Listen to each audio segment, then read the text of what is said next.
All right, let's start with the big story that we're tracking on WION at this hour, where all does not, it appears, look well for Imran Khan, as the Pakistani Prime Minister has now rushed to Riyadh to try and pacify a reportedly miffed Saudi Arabia. According to sources, Imran Khan's visit was recently planned after unhappy signals from the kingdom. Now, Saudi Arabia is reportedly not happy with the Pakistani Prime Minister's decision to attend the Kuala Lumpur summit that is held in Malaysia from the 18th till the 20th of this month.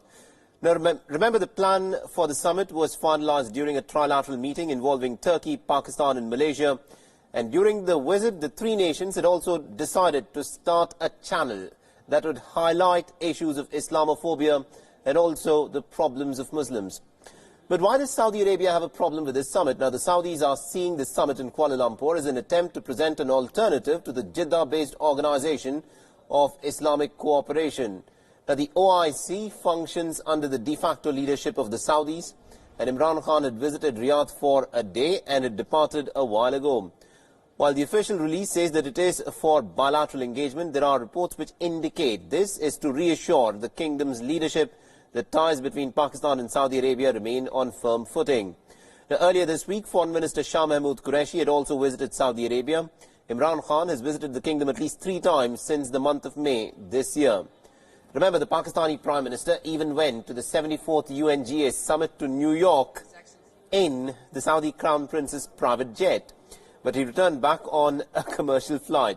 While the official reason given was technical issues, reports indicate that the Saudi Crown Prince, Mohammed bin Salman, had actually snubbed him for some of his diplomacy in New York. So the question is, why is Saudi Arabia so important for Pakistan? The recent debt crisis and the faltering economy has forced Imran Khan to maintain good relations with the kingdom. Now, during his visit in February 2019, MBS had promised and signed a $20 billion memorandum of understanding to invest in Pakistan. Now, Saudi Arabia has also offered generous economic assistance to Pakistan in the past, with the two countries cooperating on issues of defense. While Pakistan tries to maintain a neutral stance with other Muslim nations in the region, it looks like Islamabad's policy of working with the kingdom and its crown prince has hit a bit of a roadblock. So this is the latest bit of information that is coming in on this proposed trip of Imran Khan, where he will be making a day-long visit to Saudi Arabia. It appears that not everything is well in the relationship, the bilateral relationship between Pakistan and Saudi Arabia. And to add more perspective in terms of what's actually happening, we are joined in by our Pakistan Bureau Chief Anas Malik. So Anas, what is this trip all about? Why is Imran Khan making this trip, one-day trip to the Saudi Arabia? Well, Saleh, this trip is precisely very important when it comes to Pakistan and Saudi Arabia's bilateral ties. Now, as per the Pakistani Ministry of Foreign Affairs, this trip is basically an extension of high-level exchanges and bilateral exchanges of leadership at the leadership level between Pakistan and Saudi Arabia.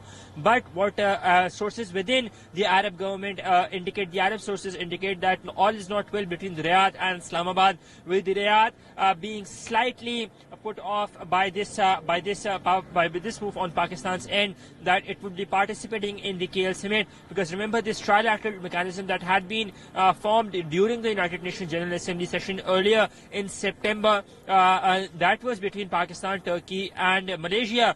But now Malaysia, the initiative of the Malaysian Prime Minister Tun Mahathir Mohamad, he said that they would be organizing a KL summit or Kuala Lumpur summit that is to take place from the 18th of December till the 20th of December in Kuala Lumpur, where they have expanded the trilateral mechanism and they have included countries like Qatar, Iran and Indonesia. Now, the Qatari Amir and the Iranian President are to be in Malaysia as well for the summit. What we understand is that the Indonesian president has backed out, he has succumbed to pressure, because remember, the common impression is that it is some sort of a block that is being built in parallel to cut down the Saudi hegemony when it comes to over Muslims. Therefore, the Saudi what Arab sources have been indicating is that all is not well between between Riyadh and Islamabad. Right. That is the reason the Pakistani Prime Minister is dashing out to Saudi Arabia as we speak. Yes, Ali. All right, we'll have to leave there. Thank you very much indeed, Anas, for joining us and getting us all those insights in terms of what is the reason for this visit by Imran Khan to Saudi Arabia. We'll of course come back to you as more details emerge on this story. Let's now shift our attention to some other stories. Now we're following 2 days of the heated debate. The House Judiciary Committee has finally approved 2 articles of impeachment against US President Donald Trump. The articles have now been sent to the House floor for a final vote, and both articles were passed by a 23-17 margin along party lines. The vote lasted for just a few minutes following a marathon session which went on for almost about 14 hours. Now, this session was about amendments to the articles. The White House has reacted to the approval of the impeachment articles by the House committee. It also called the impeachment vote, quote-unquote, a desperate charade. President Trump has called the impeachment proceedings a witch hunt and a complete sham. It's a witch hunt, it's a sham, it's a hoax. Nothing was done wrong.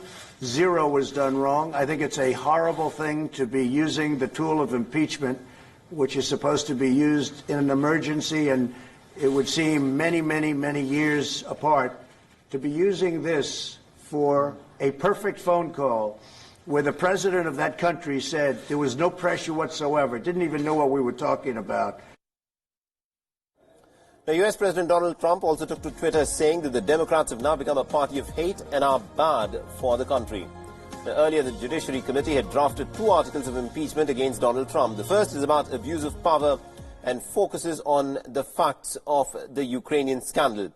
The second article is on the obstruction of Congress that deals with Trump's attempts to stonewall the impeachment inquiry.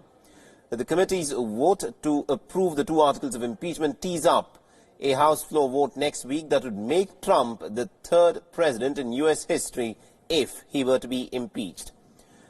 The US Democrat Representative Madeleine Dean has spoken about the emotional and also the mental toll the impeachment process has taken on her personally as a member of the House Judiciary Committee. It was an emotional and mental toll. I could feel it myself. I know the rest of us did.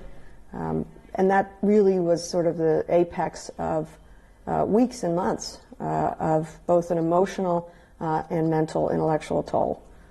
But the cost is much less than what I think I got out of it, which was a chance to uphold an extraordinary responsibility that I have.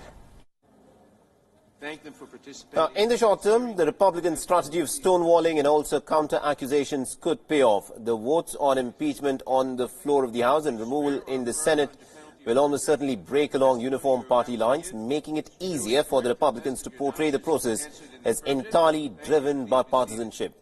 The Republican voters outraged by impeachment may be more motivated to vote in 2020, while some independents may be so turned off by the whole spectacle that they either vote for Trump or may not vote at all.